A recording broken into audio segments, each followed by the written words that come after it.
Previous લેક્ચરમાં આપણે જે ડિસ્કસ કરેલો હતો એ ટોપિક હતો કે સેલિંગ પોઈન્ટ્સને આપણે સેલિંગની પ્રોસેસ છે એ આપણે જોઈ હતી. પછી કસ્ટમરને કઈ રીતે જાણી શકીએ, રેકોગ્નિઝન ઓફ ધી કસ્ટમરની મેથડ્સ જોઈ હતી. હવે આપણે જે ટોપિક ડિસ્કસ કરવાનો છે મેજર સેલિંગ પોઈન્ટ્સ. તો આપણા મેજર સેલિંગ પોઈન્ટ્સ કયા કયા હોય કે જે આપણે કસ્ટમરને આપણી જે થિંગ્સ છે એ સેલ કરી શકીએ.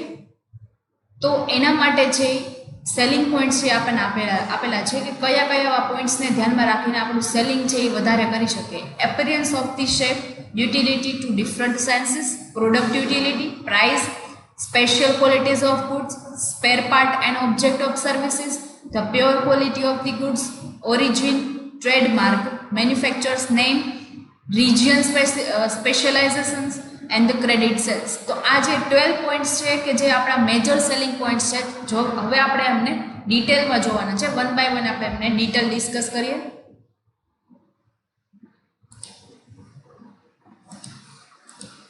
ફર્સ્ટ છે અપિયરન્સ ઓફ ધી શેપ. તો આપણે જે પ્રોડક્ટ સેલ કરીએ છીએ એનું શેપ કેવો છે. ફોર એક્ઝામ્પલ આપણે ઓલા સમોસા છે કે એવા એના છે એના મોલ્ડ આવતા હોય છે, તો એ મોલ્ડ છે એના એ અલગ અલગ શેપના આવતા હોય છે.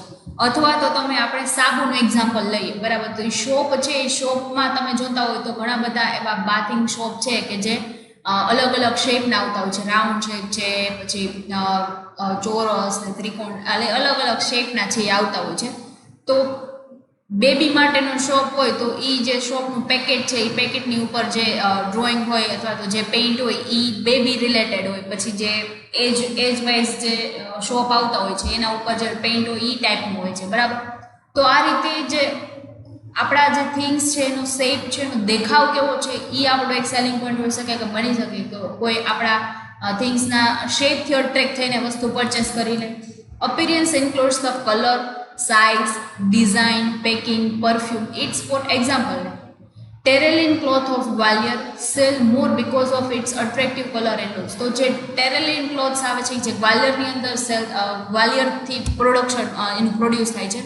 તો એ જે છે સેલ થાય છે એનો મેઇન બેઝ પોઈન્ટ એ છે કે એનો કલર છે એ અટ્રેક્ટિવ હોય. એવા કલર તમને બીજા કોઈ ક્લોથ્સમાં જોવા ન મળે. એનું લુક છે એવો હોય છે કે જેનાથી તમે અટ્રેક્ટ થઈ જાઓ, સીધા તમે પરચેસ કરી લો. તો આપણે જે માનો કે શોપ સેલ કરીએ છીએ તો એનો કલર કેવો રાખવો છે, અથવા તો એની સાઇઝ કેવડી રાખવી, ડિઝાઇન છે એ કેવી, એનું પેકેજિંગ, એની અંદરની ફ્રેગ્રન્સ છે એ કેવી હોવી જોઈએ. તો એના ઉપરથી છે એ ડિસાઇડ થાય કે તમે કેટલું સેલ કરી શકો છો. Utility to the different senses.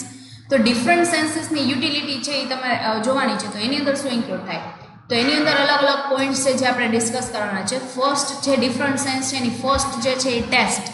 તો તમે જે ટેસ્ટ, આપણે ફોર એક્ઝામ્પલ કોઈ ફૂડ પ્રોડક્ટ સેલ કરીએ છીએ તો ફૂડ પ્રોડક્ટ આપણે જે સેલ કરીએ છીએ એનો ટેસ્ટ કેવો છે. Some customer are very fond of eating of eatable. If taste is satisfied then he will immediately buy that eatable things.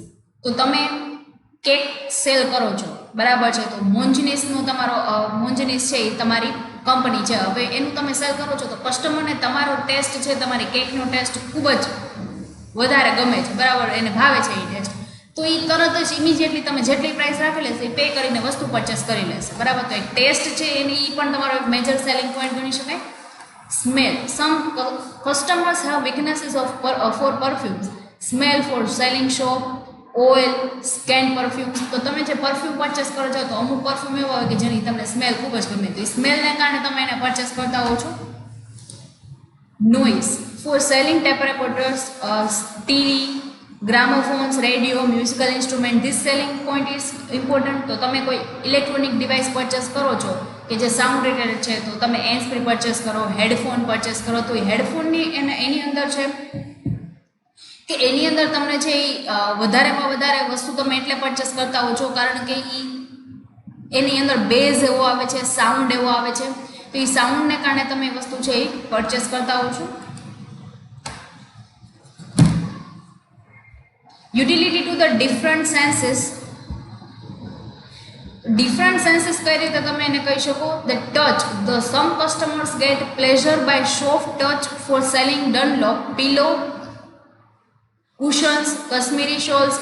તો અમુકના ટચ છે એવા હોય છે કે માનો કે કોઈ શોલ છે અથવા તો એ તમે વસ્તુ છે એ સેલ કરો છો તો એના બની શકે એ કસ્ટમર એનાથી એ સોફ્ટનેસથી છે, એ સોફ્ટનેસને કારણે એ વ્યક્તિ છે એ અટ્રેક્ટ થાય છે. તો એ સોફ્ટનેસ છે તો તમે જે બ્લેન્કેટ પરચેસ કરો છો એ બ્લેન્કેટ કે એના કારણે છે એ વસ્તુ છે એ ટચને કારણે તમે એ વસ્તુ પરચેસ કરો છો કે એકદમ સ્મૂથ છે તો એ સ્મૂથને કારણે તમે એ વસ્તુ પરચેસ કરો તો એ ટચને આધારે એ સેલ થતી હોય છે. Site. Beautiful things satisfy their sense of sight. The customer's eyes are attracted towards a certain color and designs.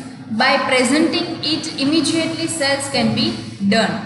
Sight means કે અમુક વસ્તુ એવી છે કે જેને તમે જોઈને છે એ તમે વસ્તુ છે એ તમે ખરીદી લેતા હો. શું કામ? તો કે એનો શેપ એવો છે, એ વસ્તુ એ તમને બ્યુટીફુલી થિંગ્સ છે એ બનાવેલી છે જેનાથી તમે એનાથી અટ્રેક્ટ થયા છો. તો એ તમે ફર્સ્ટ સાઇટે તમે કોઈ વસ્તુ છે એ ગમી જાય. ફોર એક્ઝામ્પલ ક્લોથ્સ લેવા તમે જાઓ છો તો અમુક ક્લોથ્સની ડિઝાઇન્સ એવી હોય કે જેનાથી તમે પહેલી વાર જો ત્યાં જ તમને ગમી જાય તો તમે વસ્તુ છે એ પરચેસ કરી લો. આઈઝને અટ્રેક્ટ કરશે, તમે વસ્તુ પરચેસ કરી લેશો. The customer eyes are attracted toward certain colours and designs. By presenting it immediately sales can be done. તો અમુક કસ્ટમર્સ છે કે જે વસ્તુ પરચેસ કરતા હોય એના કલર અને ડિઝાઇન્સ છે એ કલર અને ડિઝાઇન્સને કારણે એ વસ્તુ છે એ સેલ કરતા હોય છે. બરાબર છે. તો બધા વ્યક્તિના કલરની ચોઈસ અલગ અલગ હોય છે. બધાને સેમ કલર ગમે એવું નથી હોતું. તો પોતાને જે કલર ગમે એવા પ્રકારના જે ક્લોથ્સ હોય એનાથી અટ્રેક્ટેડ થશે. Product utility. તો પ્રોડક્ટ યુટિલિટીની અંદર શું આવશે? The third selling point is about the utility of the product. In other words, durability and utility are the prime factors for the display of the particulars. For example wood furniture. તો furniture છે એની durability કેટલી છે? આપણે furniture છે એ ઘરની અંદર કરાવેલું છે તો એની ડ્યુરેબિલિટી કેટલી છે એના ઉપર ડિપેન્ડ કરશે આપણે કેવું વુડ યુઝ કરેલું છે. તો યુટિલિટી વધારે હશે, જો ડ્યુરેબલ ગુડ્સ હશે તો એ વ્યક્તિ છે એ પરચેસ કરશે.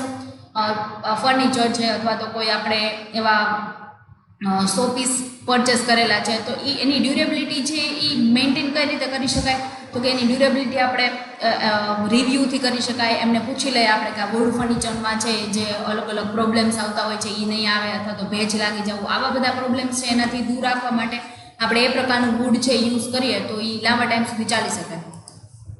પ્રાઇસ. તો પ્રાઇઝમાં શું આવશે?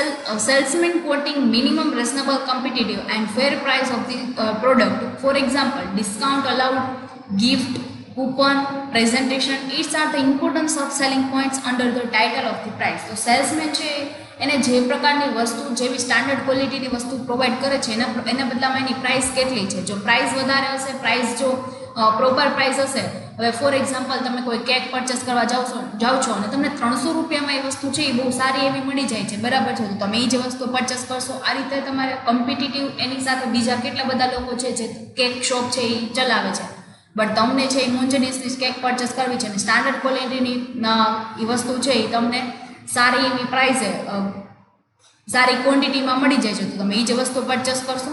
Four example discount allowed, gift, coupon, presentation, it's are the importance of selling point under the title of the price. તો પ્રાઇસની અંદર તમે એને ડિસ્કાઉન્ટ આપશો. તમારી અંદર ઘણા કમ્પ્યુટર છે, મોન્જનીસ જેવી બીજા કોઈ બેક શોપ છે એ કેક બનાવે છે તો તમારે તમારી પોતાની પ્રોડક્ટ સેલ કરવા માટે તમારે ડિસ્કાઉન્ટ આપવું પડશે, ગિફ્ટ, કૂપન, વાઉચર આપવા પડશે જેનાથી તમે છે એ વધારેમાં વધારે કસ્ટમરને અટ્રેક્ટ કરી શકો.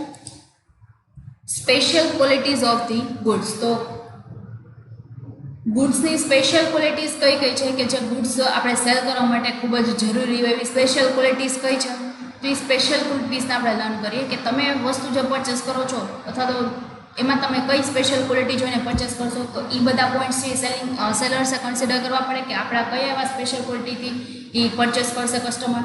તો ફોર એક્ઝામ્પલ તમારી ક્વોલિટી જે તમે સેલ કરો છો એની અંદર ફૂડ પ્રોડક્ટ છે, કેકની અંદર તમારો સોફ્ટ ક્રીમ યુઝ કરો છો, હાર્ડ ક્રીમની જગ્યાએ સોફ્ટ ક્રીમ છે, તમે ડિઝાઇન્સ એવી બનાવો છો અથવા તો તમારું જે અંદરની બ્રેડ છે એ ખૂબ સારી યુઝ કરો છો.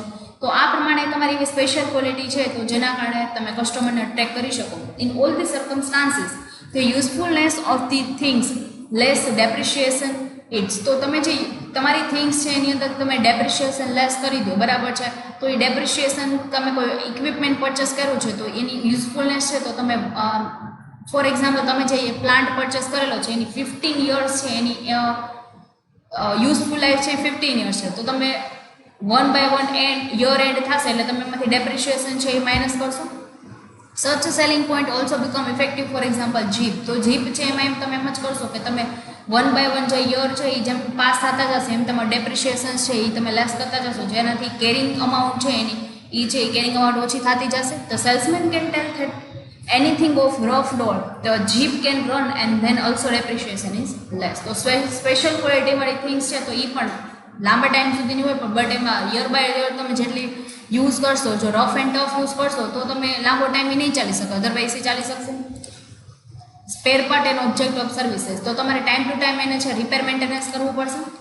If there is a need of new part of any kind of machinery, the salesman should give this service to the customer. તો ન્યૂ પાર્ટ છે આ મશીનરીના ન્યૂ પાર્ટ્સ જે આવે છે અથવા તો તમારે કંપની છે એની તમને ગેરંટી વોરંટી મળેલી છે, તો તમારા પ્રોડક્ટમાં કંઈ પ્રોબ્લેમ આવે છે તો એ પ્રોબ્લેમને તમે સોલ્વ કરવા માટે શું કરશો, તો કે પ્રોબ્લેમ સોલ્વ કરવા માટે તમે એમને વધારેમાં વધારે વસ્તુ છે એને મેન્ટેન કરવા માટે એને ઓઇલિંગ કરવાનું, પછી એમને અમુક ટાઈમ પછી રિપેર મેન્ટેનન્સ માટે ચેક કરાવવાની, બ્રેક ચેક કરાવી, એનું ઓઇલ, એની જે એન્જિન છે બધું તમે ચેક કરાવો તો એ છે લાંબા ટાઈમ સુધી મેન્ટેન થઈ શકે. If customer gets fitting services the production of the product should be more, તો એ પ્રોડક્ટ છે એને લાંબા ટાઈમ સુધી ચલાવવા માટે તમારા રિપેર મેન્ટેનન્સ કરવું પડશે. જો એ સેલર છે એ તમને ફ્રીમાં અમુક વર્ષ સુધી આપશે તો તમે છે એ પ્રોડક્ટ પરચેસ કરશો. આવી રીતે તમે સ્પેર પાર્ટ્સ આપેલા છે કે તમે ફોર એક્ઝામ્પલ તમે ઓલું મેજિક મોપ લેશો તો તમે એમને એક મોપની સાથે તમને બીજા ઘણા બધા મોપ્સ છે એ તમને સ્પેર પાર્ટ તરીકે આપે કે જેનાથી તમે છે લાંબો ટાઈમ સુધી વસ્તુ ચલાવી શકો, તો એના કારણે પણ લોકો છે એ વસ્તુ પરચેસ કરશે. તો પ્યોર ક્વોલિટી ઓફ ગુડ્સ, તો તમે જે ગુડ્સ સેલ કરો છો એની અંદર તમે કોઈ ભેળસેળ ન કરેલી હોવી જોઈએ. જે પ્યોર જે ક્વોલિટી જે આપણા પાસેથી કસ્ટમર એક્સપેક્ટ કરતા હોય છે એ જ વસ્તુ તમારે સેલ કરવાની છે. There is no kind of mixture in the product. It is perfectly clear. On the base of this point, also sales can be done. તો આના બેઝ પ્રમાણે પણ ફોર એક્ઝામ્પલ તમે અમૂલ ઘી પરચેસ કરો અથવા તો કોઈ બીજું વેજીટેબલ ઘી પરચેસ કરો તો વેજીટેબલ ઘીની અંદર ઘણા બધા કોમ્પોનન્ટ છે મિક્સચર કરેલા હોય છે, બટ જે અમૂલ ઘી છે એ છે તમને પ્યોર મળતું હોય છે. તો તમે એ પ્યોરિટીના કારણે તમારે પ્રાઇસ ભલે પે કરવી પડે બટ તમને એ પ્યોરિટી મળે છે એના કારણે તમે એ વસ્તુ પરચેસ કરશો. પ્યોર ઘી, origin. The origin of the product is title most important factor by considering the selling points. તો અમુક વ્યક્તિ છે એ કન્ટ્રી લવર હોય તો ખાલી ઇન્ડિયાની અંદર બનતી વસ્તુ છે એ પરચેસ કરશે. અમુક વ્યક્તિ છે કે જે ખાલી બ્રાન્ડ વસ્તુ પરચેસ કરતા હોય તો એ તમારે ગમે એ વસ્તુ પરચેસ કરો એ પરચેસની અંદર ટેગ હોય એની અંદર લખેલું છે કે કયા એ મેન્યુફેક્ચર થયેલી છે. તો ઓરિજિન છે એના કારણે પણ લોકો વસ્તુ પરચેસ કરતા હોય છે. અમુક લોકો છે ખાલી યુએસએની જ વસ્તુ છે એ પરચેસ કરતા હોય તો એ લોગોને કારણે એ સેલ થઈ શકશે. Made in USA, made in India, it's a original source of related items available in the market. કે ઓરિજિનલ સોર્સ એનો શું છે માર્કેટમાં ભલે સેલ થાય છે પણ ઓરિજિનલ સોર્સ એ બનેલી ક્યાં છે? ટ્રેડમાર્ક. પછી તમે જે આવી ઇન્ટેન્જિબલ અસેટ્સ છે તમારી પાસે હોય, ટ્રેડમાર્ક છે, પેટર્ન છે, એ જો તમારી વસ્તુની હોય તો એ તમારી વેલ્યુ છે, તમારી ગુડવિલ છે ઇન્ક્રીઝ થશે. તમારી વેલ્યુ ઇન્ક્રીઝ થશે તો ખાલી તમારા નેમથી એડિડાસ છે, પુમા છે, પછી ટાઇટનની વોચ છે, તો એ બધા ખાલી એના નેમના બેઝ ઉપરથી તમે ખાલી પ્રાઇસ ગમે એટલી હોય બટ એ નેમનું બેઝ છે એના કારણે જેની વસ્તુ છે એ સેલ થતી હોય છે. Generally customer buy without raising any question. કાંઈક વસ્તુ કોઈ પણ તમે પ્રાઇસ રાખો, સિમ્પલ વસ્તુ છે, સિમ્પલ ડિઝાઇન છે, સ્ટીલ એની પ્રાઇસ છે 2000 3000 છે, સ્ટીલ તમે એને પે કરશો કારણ કે એનું ટ્રેડમાર્ક છે, એનું નેમ છે માર્કેટમાં. The product having trademark or business stamps for example Camel Inc. Manufacturers name, તો મેન્યુફેક્ચરના નેમથી તમે પરચેસ કરો. બાલાજી વસ્તુ છે અથવા તો તમે કોઈ એવા પ્રોડક્ટ છે કે જે એ જ બનાવીને સેલ કરે છે તો મેન્યુફેક્ચર એને બનાવેલી છે એટલા માટે તમે એ પરચેસ કરી લેતા હો છો. આવી રીતે મેન્યુફેક્ચરનું નેમ તમે જો ડિસ્પોઝ કરો તો એના કારણે પણ વસ્તુ સેલ થઈ શકે. Some producers name are much dignified. For example SSC cement, તો સિમેન્ટ તમે લેવું એની જગ્યાએ તમે એવું કહો કે એસએસસી લોકોનું સિમેન્ટ છે તો તમે પરચેસ કરશો. ગોદરેજના લોક છે, Bata shoes, it's are sold on the names of the manufacturers only. તો આ બધા છે ખાલી સેલ થાય છે. એનું મેઇન પર્પઝ એ જ છે કે મેન્યુફેક્ચરર છે એ પર્ટિક્યુલર ડિગ્નિફાઈડ લોકોના અંડરમાં બનેલું છે. રિજિયન સ્પેસિફિકેશન તો રિજિયન સ્પેશિયલાઇઝેશન, તો તમે પ્રોપર લોકલ માર્કેટની અંદર સેલ કરો છો તો રિજિયન સ્પેસિફિકેશન છે એ પણ તમે તમારા લોકલ માર્કેટને ધ્યાનમાં રાખીને અમુક વસ્તુઓ સેલ કરતા હો છો તો એના કારણે પણ વસ્તુ સેલ થઈ શકે છે. સમ regions have their speciality on some product, especially rice of the Dehradun, wool of the Kashmir, stone of the Porbandar are the product connected with the name of particular region. કે અમુક વસ્તુ છે કે એ particular રિજિયનની અંદર બનતી હોય અને એ ખૂબ જ એ પ્રખ્યાત હોય, બરાબર છે. તો આ રીતે તમે જે જોતા હોય તો કે જે દેહરાદૂનની અંદર જે રાઈસ બનેલા છે, જેમ કે મુંબઈની અંદરના વડાપાઉં કે એવી રીતે ફૂડ પ્રોડક્ટ છે, એ પણ અમુક લોકોની જ છે એ સેલ થતી હોય છે, બરાબર છે. તો આ રીતે એની એ પર્ટિક્યુલર પ્રોડક્ટ બનાવવા માટે એ જે રિજિયન છે એ પ્રખ્યાત થતું હોય છે. તો આ રીતે રાઈસ છે એ દેહરાદૂનના વખણાય છે. કાશ્મીરનું વૂલ અથવા તો પોરબંદરના સ્ટોન્સ જે આપણે સાડીની અંદર કે અથવા તો કોઈ પણ વસ્તુની અંદર લગાડતા હોય છે, તો એ જે પર્ટિક્યુલર રિજિયન છે એના માટે સ્પેસિફિકેશન સ્પેશિયલાઇઝેશન છે, એ પાસે સ્પેશિયલાઇઝ સ્કિલ છે. તો જો તમે એની અંદર બનેલું છે અને તમે એ વસ્તુ મેન્શન કરશો, બરાબર છે, તો એ છે એના કારણે એ વસ્તુ સેલ થઈ શકશે. એ પણ એક મેજર સેલિંગ પોઈન્ટ છે. લાસ્ટ જે પોઈન્ટ છે આપણું ક્રેડિટ સેલ્સ. તો ક્રેડિટ સેલ્સ કઈ રીતે? તો તમે કસ્ટમર, તમારા જૂના કસ્ટમર છે જે બહુ ટાઈમથી તમારી પાસેથી વસ્તુ છે એ પરચેસ કરે છે, તો ઘણીવાર બની શકે કે એની પાસે ફંડ અવેલેબલ નથી, બટ એ વસ્તુની એને જરૂર છે, તો તમે એને ક્રેડિટ સેલ્સ આપીને એના ઉપર ફેથ દર્શાવીને તમે જો વસ્તુ સેલ કરશો તો પણ એ એક પણ તમારો એક મેજર સેલિંગ પોઈન્ટ થશે, બરાબર. હવે અત્યારે છે ગ્રોસરી સ્ટોર્સ નથી ચાલતા કારણ કે અત્યારે મોલ્સ આવી ગયા છે, બટ જે લોકો ક્રેડિટ પરચેસ કરે છે, જ્યાં એનું અકાઉન્ટ ચાલતું હોય, એના માટે તો એ વસ્તુ છે એ ગ્રોસરી સ્ટોરમાંથી જ લેશે, કારણ કે એને ક્રેડિટ સેલ ત્યાંથી મળે છે. કસ્ટમર ફેથ છે એ લોકો પાસે, બરાબર. By keeping faith in the customer, credit sales is a done. Then this also become an important selling point. તો આ પણ તમારો એક ઇમ્પોર્ટન્ટ સેલિંગ પોઈન્ટ હોઈ શકે. તો આ બધા આપણા મેજર સેલિંગ પોઈન્ટ્સ હતા કે જે આપણે લર્ન કરેલા છે. હવે જે નેક્સ્ટ ટોપિક છે કે જે આપણે નેક્સ્ટ લેક્ચરમાં ડિસ્કસ કરશું. Thank you.